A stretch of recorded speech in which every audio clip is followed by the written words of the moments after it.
Historias de terror. Para conocer el miedo, podrás sentir la angustia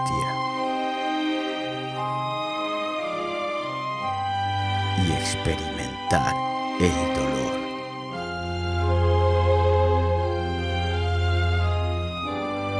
Las historias más oscuras te harán estremecer. Sed bienvenidas, bienvenidos y bienvenides a Cuentos de la Bruma, un podcast de Dani Horror.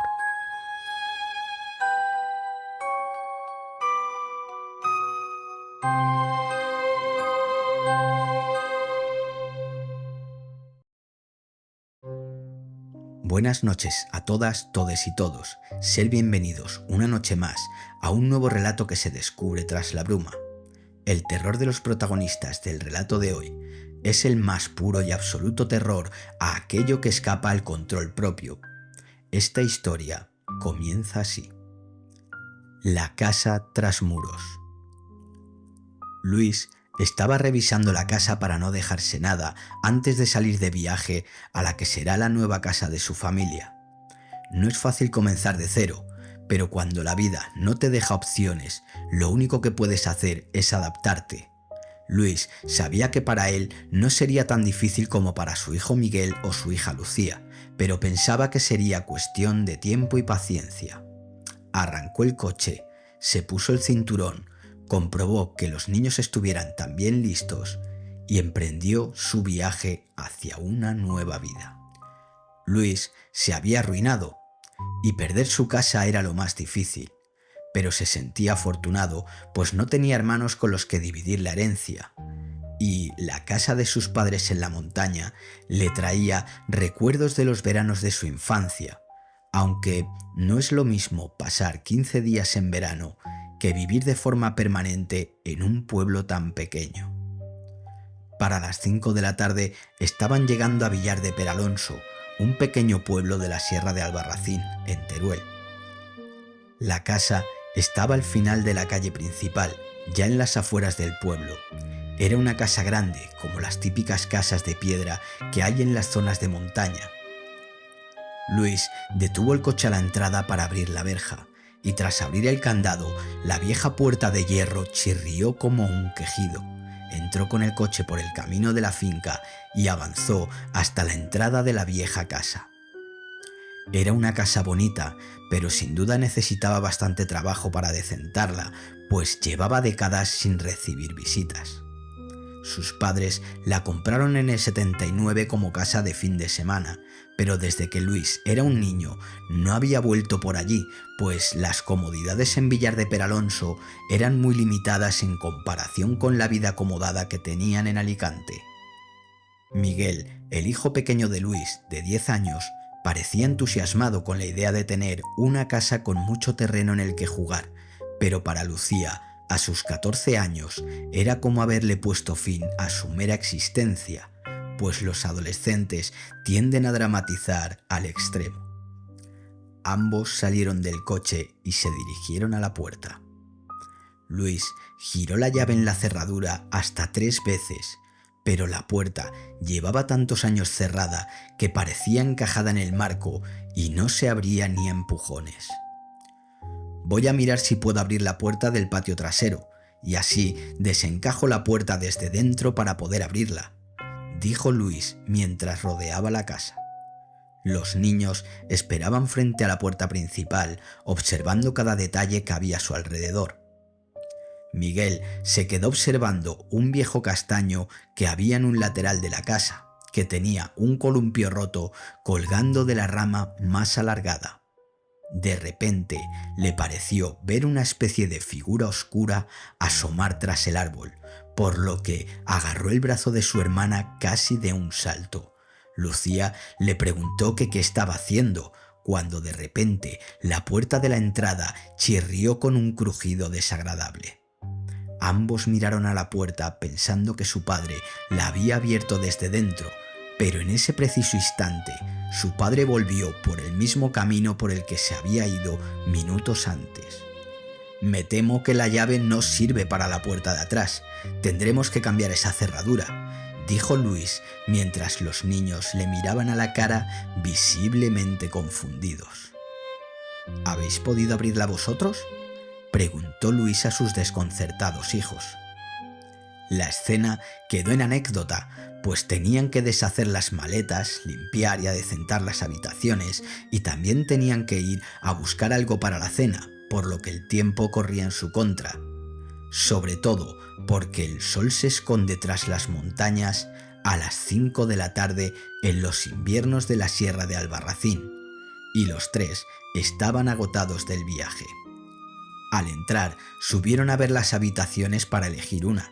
Había 5 habitaciones, un baño y una sala grande que parecía un antiguo despacho, con una máquina de escribir Olivetti de color negro brillante sobre un majestuoso escritorio de madera de roble. Los niños se quedaron extrañados al ver la máquina de escribir, pues no se parecía en absoluto al teclado de su ordenador, salvo por la distribución QWERTY de las teclas. Miguel tocó la barra espaciadora y con un golpe seco el carril de la vieja Olivetti se movió hacia la izquierda, haciendo sonar una especie de campanilla. Los niños se asustaron pensando que se había roto, pero Luis empezó a reír, consciente de lo rápido que había cambiado todo, hasta el punto de que aquel objeto, como el de las antiguas oficinas de su padre, era un auténtico desconocido para sus hijos. Agarró un papel, lo puso en el carril y les dijo que ahora sí podían comenzar a escribir. Lucía se sentó frente a la máquina y comenzó a escribir su nombre en el papel.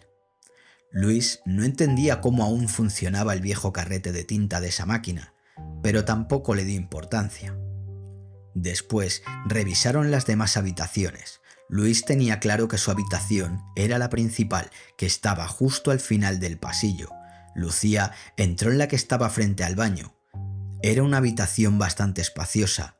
Tenía una cama en el centro de la pared con una mesita de noche a cada lado y una lámpara encima de cada mesita. Había un gran armario y también un tocador con un bonito espejo. Lucía lo tenía claro. Esa habitación era perfecta para ella. Miguel entró en la habitación que había al lado de la de Lucía, pero no le convencía. Era una habitación llena de trastos viejos y una cama vieja en un rincón. Después fue a mirar la que había justo enfrente del despacho. Era más grande que la de Lucía y tenía una litera, un escritorio con una silla, un armario doble y una lámpara con forma de cepelín en el techo. Tenía claro que esa iba a ser su nueva habitación. Tras un rato de limpieza, colocar y ordenar sus cosas y recoger los trastos que no querían en sus habitaciones, salieron al pueblo a buscar algo para la cena.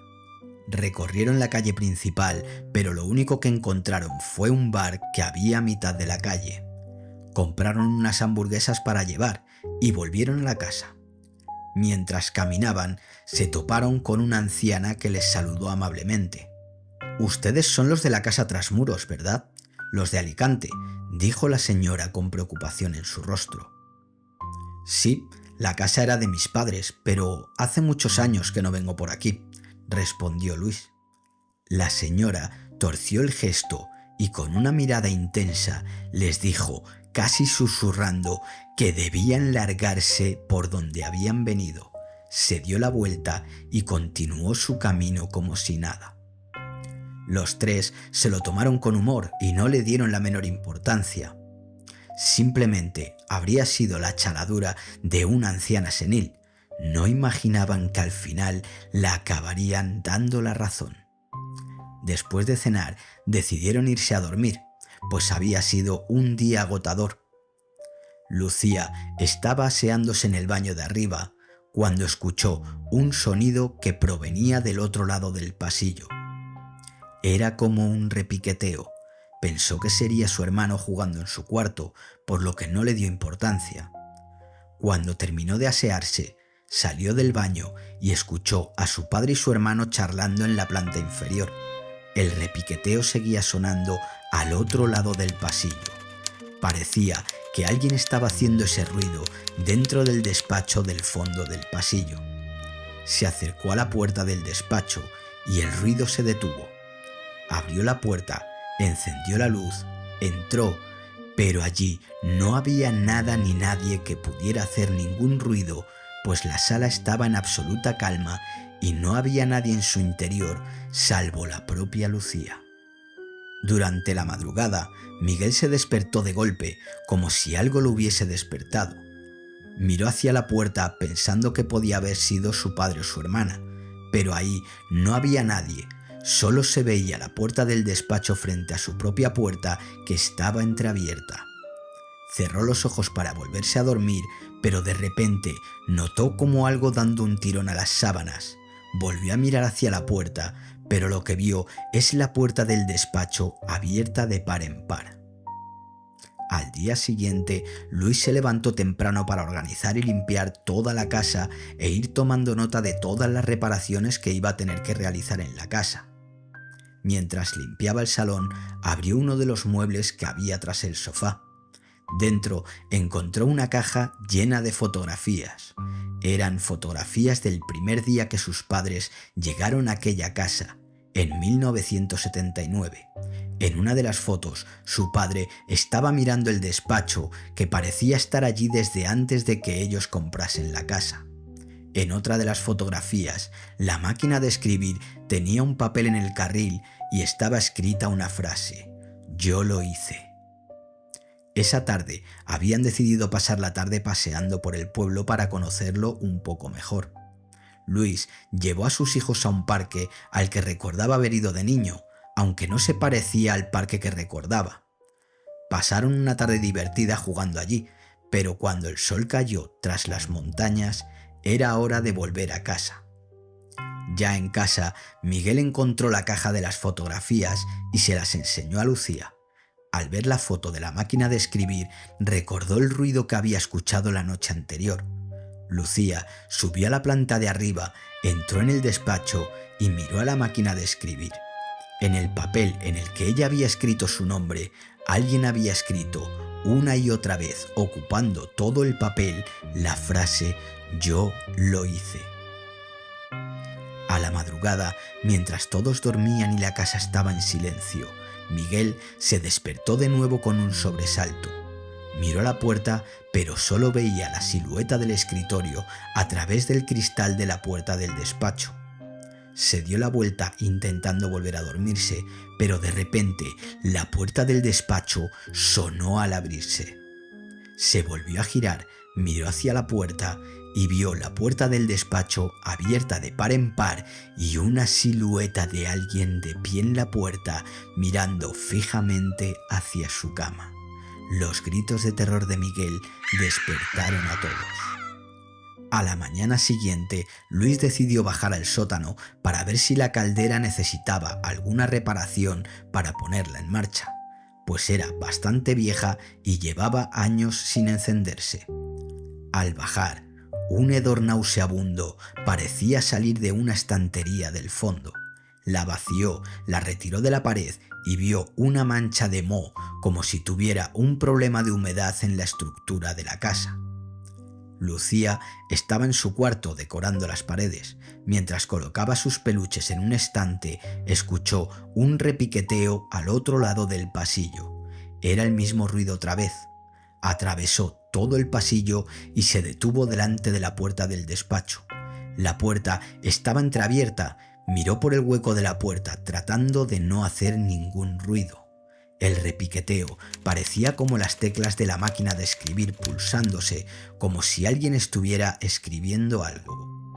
Abrió la puerta de golpe, pero lo único que vio es un despacho vacío y una máquina de escribir con el carril en el final del recorrido, y escuchó de repente la campanilla de fin de línea.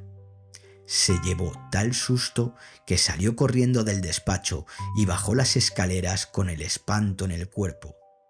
Luis había empezado a sanear la pared, por lo que no oyó a Lucía bajar las escaleras. Lucía bajó hasta el sótano en busca de su padre, pero al llegar al sótano vio una sombra detrás de su padre, mirando fijamente hacia la mancha de la pared. De repente, la sombra desapareció de golpe y como si algo hubiera agarrado a Luis de la camisa, fue lanzado de espaldas al suelo. No entendían lo que estaba pasando, pero era evidente que había algo en la casa y no sabían a lo que se enfrentaban. Esa noche, Miguel se fue temprano a dormir. Mientras dormía, la puerta del despacho frente a su habitación se abrió. La máquina de escribir comenzó a sonar como si alguien estuviera escribiendo con un repiqueteo encolerizado. Dejó de repiquetear y de repente algo agarró a Miguel de las piernas y lo arrastró fuera de la cama. Miguel se despertó aterrorizado y cuando levantó la vista vio algo sentado en el escritorio del despacho que se levantaba y desaparecía. Los gritos de Miguel hicieron subir corriendo a su padre y su hermana. Cuando Miguel les contó lo que acababa de suceder, Lucía se acercó al despacho, encendió la luz, se fue hacia el escritorio y en el carril de la máquina vio un papel con palabras escritas. Alguien había escrito una y otra vez: «Os mataré, os mataré, os mataré», a lo largo de toda la página. Al día siguiente, Luis salió en busca de respuestas. Buscó a la mujer que los había increpado días antes. Se trataba de Flora, una mujer que vivía en la calle principal, en la casa que hay a la entrada del pueblo. Llamó a su puerta y en cuanto la mujer abrió, le dijo: «¿Ya la habéis visto? Si estás aquí es porque sabéis lo que hay en ese lugar». Flora le explicó a Luis que esa casa había sido la casa de su tío, un empresario muy importante de la comarca y un auténtico monstruo. Murió a manos del hijo de su secretaria, la cual desapareció en 1975 tras no regresar a casa del trabajo. Su hijo lo acusó de haberla asesinado, pero el juez lo dejó en libertad. Flora dijo que fue asesinado en su despacho, en esa casa, y que desde entonces toda su maldad se había adherido a cada rincón de esa maldita casa, la casa tras muros. Flora dijo que aquella trabajadora nunca salió de aquella casa y que aún debe seguir allí. El padre de Luis ya acudió a Flora cuando Luis era pequeño, y después de contarle lo que allí ocurrió, su padre dijo que había estado viendo sombras y que la máquina de escribir escribía sola por las noches. Luis entendió la razón por la que no había vuelto a aquella casa y ahora estaba viendo lo mismo que había visto su padre años atrás. Al volver a casa, subió al despacho, se sentó frente a la máquina y escribió una serie de preguntas, y la máquina, sin que nadie tocase una sola tecla, le fue respondiendo: «¿Quién eres?». «Soy el señor de esta casa». «¿Cuál es tu nombre?». «Don Martín Trasmuros de las Heras». «¿Por qué estás aquí?». «Esta es mi casa». «¿Qué quieres?». «Tu alma». La última respuesta se repetía una y otra vez hasta llenar la página al completo. Luis recordó lo que le había dicho Flora sobre la desaparición de la secretaria en el año 1975. Sabía que, si nunca salió de la casa, probablemente el cuerpo seguiría allí. Recordó lo que había sucedido en el sótano mientras intentaba reparar la mancha en la pared y pensó que podría haber algo más que una simple humedad. Bajó al sótano, cogió una maza y empezó a golpear en la pared. De pronto se abrió un agujero en el muro y encontró una especie de pasillo detrás. Abrió un poco más el agujero, agarró una linterna y entró por el hueco. El pasillo llegaba hasta una puerta de hierro. Abrió la puerta y allí encontró una especie de altar con símbolos extraños y los restos de una persona reposando sobre el altar. Probablemente era el cuerpo de aquella secretaria y podría haber sido víctima de un ritual extraño. Después de una investigación policial, se supo que Martín Trasmuros perteneció a una secta que realizaba sacrificios humanos.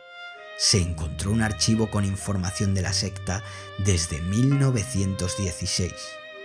Gracias a la investigación se pudo acabar con la secta y por fin se pudo dar reposo digno a los restos de aquella víctima que llevaba oculta desde 1975. Luis cegó el sótano de la casa tras muros y se deshizo de todo lo que había en aquel despacho, y por fin su familia pudo vivir en esa casa sin más sobresaltos. Al menos por ahora. A veces la maldad trasciende a lo humano y puede seguir haciendo el mal en su entorno.